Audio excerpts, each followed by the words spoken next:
Les sciences sociales sont confrontées à un problème majeur, épistémologiquement, à savoir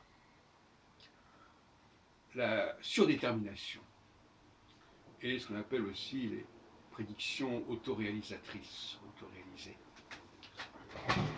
Autrement dit,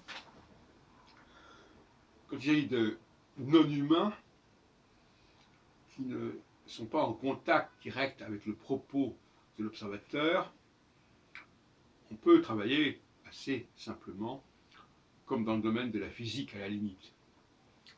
En revanche, quand il s'agit de gens qui comprennent ce qu'on dit à leur sujet,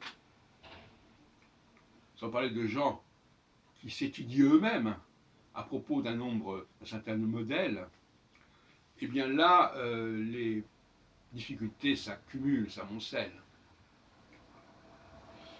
Alors comment résoudre cette aporie, cette difficulté méthodologique? La meilleure façon, c'est effectivement de ne rien dire aux intéressés, de ne pas dire ce qu'on attend d'eux, de ne pas dire ce qu'on a prévu à leur sujet. Donc il y a un droit de réserve, il y a un devoir de réserve, il y a un devoir de discrétion et de non-divulgation. Car dès que je divulgue mes intentions, je me confronte, je m'expose à des réactions, à des rejets, à des dénis, etc. etc. C'est pourquoi faire lire un texte à un groupe de gens qui sont concernés par ce texte, par exemple, est problématique de toute façon. Parce que soit les gens vont vouloir correspondre à ce texte, se profiler d'après ce texte, s'aligner sur ce texte, ou bien au contraire, vont en prendre le contre-pied. Autrement dit, le dialogue entre l'observateur et l'observé n'est peut-être pas désirable, souhaitable dans le domaine que nous venons d'aborder. Le deuxième point que je voudrais signaler, c'est que,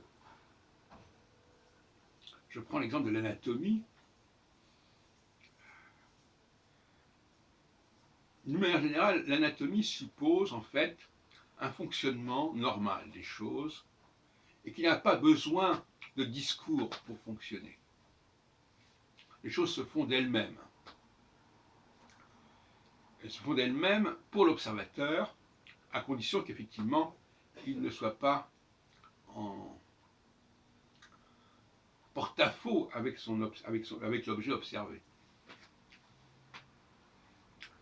Et dans ce cas, je crois qu'il est plus sage, et même nécessaire,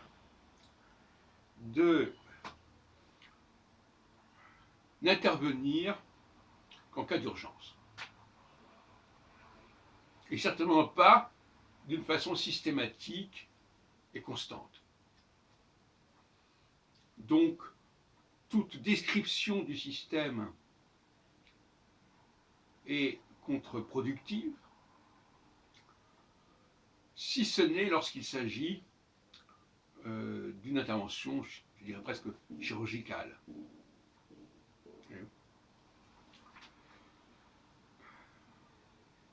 C'est le grand paradoxe de l'anatomiste, au sens large du terme, c'est-à-dire de celui qui décrit un système, un organisme, c'est que la description qu'il va en proposer va interférer avec l'objet concerné, si cet objet concerné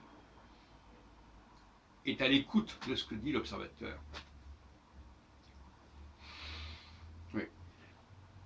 Donc, dans le cas de l'astrologie, il n'est pas souhaitable que l'on propose des descriptions anatomiques à tout bout de champ.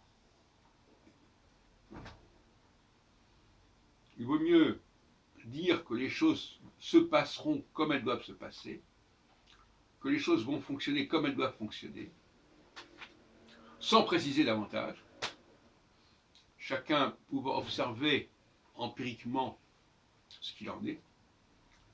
En revanche, Dans les cas extrêmes, dans les cas d'urgence, là, il faut puiser dans les connaissances que nous avons du système. Voilà comment je vois les choses à l'instant.